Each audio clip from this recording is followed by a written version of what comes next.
Welcome to Uncle's Chant. Thanks for watching today. And let's talk about a new horror game that just came out on pretty much all consoles called the Chant. And this game actually tries to break away from the traditional horror tropes of zombies and monsters and does more of a cult gone wrong type thing, which I guess it's sort of an oxymoron, cult gone wrong. But regardless, it's a cult that she didn't know it was a cult, got wrapped up in, and things go horribly wrong. But the game is developed by an indie studio called Brass Token, which is a smaller studio, and it's pretty impressive they were able to pull off such a great looking game on the PlayStation 5, but it does have a few areas where it does fall back a little bit. But let's go ahead and break down the Chant. Before we get too far into that, I did receive a review code from Brass Token for this game, but like always, it doesn't affect my review in any form or fashion. I just give my honest opinion on what I think about the game. But let's get back into it. The story takes place on an island in the northwest United States, and you go there to visit your friend Kim after you're suffering some trauma in your own life and you want a relaxing vacation. However, when you get there, it soon becomes super obvious that Kim is part of a cult now, and why your character doesn't pick up on this is beyond me, because like every single side is there.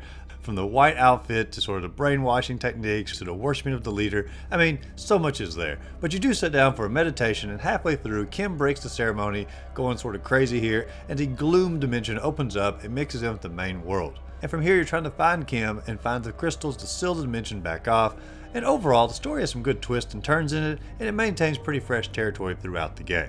And as you journey through the mixed dimensions of the gloom in your real world, you do have a few things you have to watch out for. You have to watch out for your mind, your heart, and your spirit, because these are your three basic elements that you have to sort of keep in check as you're working through the game. Your mind power depletes from being in the gloom dimension, or in the dark, or in stressful situations. Your heart depletes when you're essentially fighting enemies and you get hit, and your spirit is what you have to use to heal yourself back up through meditation, and it depletes that way. To refill any of these elements, you have to collect different plants, and then use them by using the D-pad off to the side. This is a pretty unique take in that it gives you multiple aspects to keep up with your character, and it tries to be more immersive in the game that way, but it also has a skill tree where you can make these powers stronger and stronger throughout the game. But in order to upgrade, it really just depends on using these elements and finding the correct resources, which are the same resource for like every one of them. It's not really my favorite skill tree, it's not horrible, but it's just really not my favorite. But overall, I like the elements in the game, and I like keeping up with that, even if the skill tree does lack a little bit as you go. But there is one area where the game does begin to falter quite a bit, and that's going to be in the puzzles and in the combat. And neither of these are just outright bad, but boring would be the best way for me to describe it. You have all the basics like dodging and different force of attacks and different attacks in general to use, but all the encounters, they always just come off so lackluster. Every fight feels nearly the same. You do have to craft your own main weapons, which is pretty normal for a game like this, but your variety of attacks, it just wasn't really enough to pull me into the game. The puzzles are in a pretty similar boat here. You collect some items over here, you combine them over there, you find an item to activate an area, open up a door, so forth and so on. It's like they took the simplest puzzles in a Resident Evil game and they never ventured into the challenging aspects to really try to make the player think a little bit. It's just very on the surface puzzles in the game.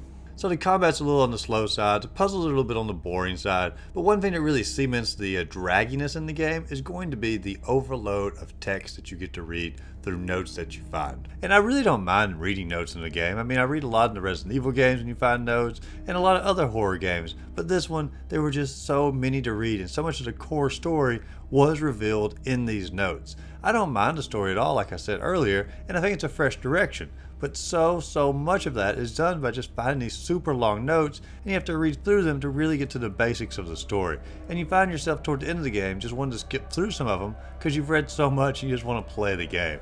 It's better to have some of the main expedition acted out and then little tidbits to expand upon with the note finding.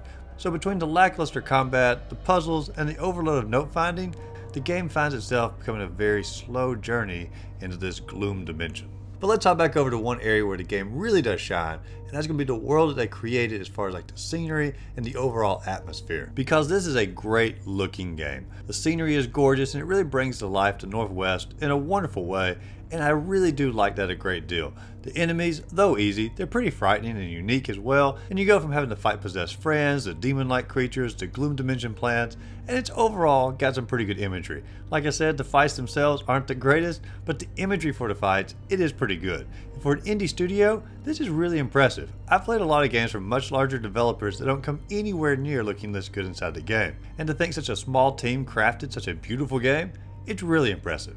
Overall, the Chant is not a bad game. It's got a lot going for it. I like the direction, I like the graphics, I like the creation of the imagery that they've done. But sometimes the combat's going to get a little bit slow, the story's going to get a little bit slow, and some of the puzzles are a little bit on the lackluster side. But this is the first game from Brass Token, and it's a team of like less than 20 people, so it's a pretty impressive adventure for that. But for a price tag of $40, I would say it's probably a little bit steep for a game like this, unless you just wanted to show support for an indie studio, help them to get on their feet a little bit, and create more horror games in the future. Because they got a really good groundwork here, and I'm anxious to see where the studio goes, but this outing comes across more as a medium game than a great game. I'd say if the game comes on Game Pass or PlayStation Plus Premium, definitely give it a try. If you can find it on sale, give it a try then as well. And if you just love horror games, you probably enjoy the game quite a bit, even despite the flaws. But if you enjoyed the review, be sure to like and subscribe to the channel. Check out my other videos listed up above. And as always, go out there, find a great game to play, and just simply have a great rest of the day.